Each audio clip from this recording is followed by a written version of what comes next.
जानकारी मिल रही है श्रेया, वो पायलट्स ने मेडे कॉल दिया है। अब देखिए, जो हम में से कोई भी एविएशन एक्सपर्ट तो है नहीं, लेकिन मेडे कॉल एकदम तब दी जाती है जब एकदम वर्स्ट फेयर कर रहे हो आप, और उस एटीसी ने रिस्पॉन्ड किया, लेकिन उतना भी टाइम नहीं था। एटीसी ने रिस्पॉन्ड किया और उसके बाद से कोई वहाँ से फिर कैबिन क्रू से कोई जवाब नहीं आया और उसके बाद ये हादसा हुआ। ये मेरे ख्याल से भारतीय एविएशन इतिहास के सबसे जो डरावने इंसिडेंट्स हैं उनमें से एक होगा।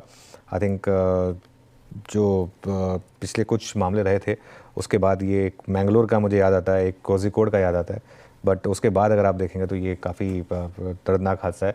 अच्छा, एन चंद्रशेखरन जो एयर इंडिया के चेयरमैन है, ऑब्वियसली टाटा सन्स के भी चेयरमैन है, वो उनकी तरफ से प्रतिक्रिया आ रही है। और आज की मार्केट की बात करते हैं। देखिए, आज जियोपॉलिटिक्स ने फिर मार्केट का मूड बिगाड़ा और जियोपॉलिटिकल टेंशंस की वजह से ही आज मार्केट में इस तरीके की गिरावट आपको देखने को मिल रही है। यूएस और ईरान की जो टेंशन है बेसिकली वो बढ़ रही है, और ये इसलिए इम्पॉर्टेंट है, ये सिर्फ एक कोई वेस्ट एशिया कॉन्फ्लिक्ट नहीं है श्रेया, जो मतलब आप इसराइल हमास हो गया या कोई और हो गया, या इवन फॉर दैट मैटर जब रशिया यूक्रेन हुआ था। यहाँ बात कर रहे हैं यूएस की, और यूएस और ईरान मतलब एक बड़ा एक ग्लोबल, एक ये आउट ऑफ द सिलेबस आया। ये हम में से किसी को नहीं पता था कि इस तरीके से इतना बढ़ जाएगा। ये कल ओवरनाइट ठीक है डेवलपमेंट्स थी, लेकिन इस तरीके से बात हो रही है कि क्या ईरान न्यूक्स बनाने की तैयारी कर रहा है। इन सब की वजह से आई थिंक इस वजह से आप देखिए डाउ फ्यूचर्स में बड़ी गिरावट है, और आज मार्केट को अब ये रिस्क लग रहा है कि कल सुबह अगर आप उठे और अगर बड़ी गिरावट हुई यूएस में तो क्या होगा। और यही आप देखिए प्रेशर जो है वो आप ग्लोबल मार्केट में भी देख रहे हैं। यूरोप और एशियाई बाज़ारों में भी बड़ी गिरावट है, और इसका सबसे बड़ा इम्पैक्ट ऑब्वियसली क्रूड पर पड़ा है। हमारी मार्केट के लिए वो सबसे बड़ा पॉजिटिव इम्पैक्ट वाला फैक्टर होता है, तो इसके लिए ये एक रीज़न है जिस वजह से आप ये मूव देख रहे हैं। क्रूड दिखा देते हैं एक बजरा $70 के करीब क्रूड देखते हैं कि फिर भी होना चाहिए। इसको अभी मैं ब्रेक डाउन नहीं मानूंगा, क्योंकि ठीक है हम फिसले हैं, लेकिन अभी भी हम उसके नीचे बंद नहीं हुए हैं। यहाँ पर बैंक निफ्टी और निफ्टी दोनों काफ़ी क्रूशल लेवल्स पर हैं। निफ्टी का मतलब अगले 1.5 घंटे जो है ना, मुझे लग रहा है कि मार्केट के लिए एक मेक और ब्रेक सॉर्ट ऑफ लेवल्स रहेंगे। निफ्टी का 25,000 को डिफेंड करना क्लोजिंग बेसिस पर बहुत ज़रूरी है, अभी तो उसके नीचे हैं काफ़ी। और बैंक निफ्टी का 56,000 इसको डिफेंड करना ये काफ़ी क्रूशल है।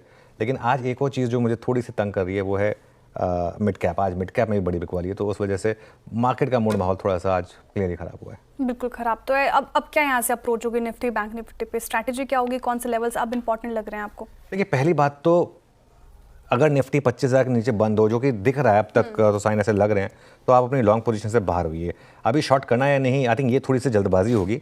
24,800 के नीचे ही शॉर्ट ट्रेड ओपन होगी, लेकिन अभी के लिए तो मुझे लग रहा है कि आप एटलीस्ट लॉन्ग ट्रेड से बाहर हो जाएं। अगर मार्केट वाकई में क्लोज भी इसके नीचे दे रहा है, इस लेवल के नीचे दे रहा है, तो 24,800 से 25,000 का जो जोन है ना, इसमें कोई ट्रेड नहीं है श्रेया, क्योंकि इसमें आप जिस भी तरफ ट्रेड लेंगे ना, चांसेस हैं कि आप दूसरी तरफ मार्केट मूव करके आपको फंसा देगा। तो इसके लिए इस जोन में कोई ट्रेड ना लें। अभी थोड़ा सा मार्केट को देखें, या तो मार्केट रिकवर कर रहा है या थोड़ा सा और नीचे गिर रहा है, उसका वेट कर लें, उसके बाद कोई एक फ्रेश व्यू लें।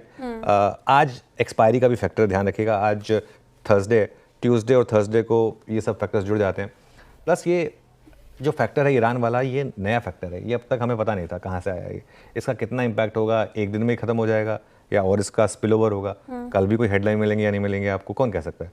हम यहाँ पे कहना बहुत मुश्किल होगा इस समय, तो इसके लिए थोड़ा सा, और वैसे भी गुरुवार को वैसे भी एक्सपायरी रिलेटेड वीकनेस या वॉलेटिलिटी आती है। बैंक निफ्टी की जहाँ तक बात है कि बैंक निफ्टी में 56,000 बहुत क्रूशल लेवल है, अभी भी हम उसके ऊपर हैं। 55,800 से 56,000 बहुत क्रूशल है, क्योंकि अगर आपने ये लेवल्स तोड़ने शुरू करे तो फिर 55,500 के नीचे ही इंपॉर्टेंट सपोर्ट आता है। अभी भी मैं एक चीज़ कहूँगा, लेकिन बैंक निफ्टी पोजिशनली अभी भी वीक नहीं हुआ है। हाँ, अगर ये टेंशन बढ़ती गई, इसकी वजह से पूरी ग्लोबल मार्केट में क्राइसिस आ गया और वो कुछ वेरिएबल बदल गया, तो हम उसको कुछ नहीं कह सकते। लेकिन अगर आप अभी के लिए बैंक निफ्टी का चार्ट देखें, अभी भी ब्रेकडाउन नहीं है,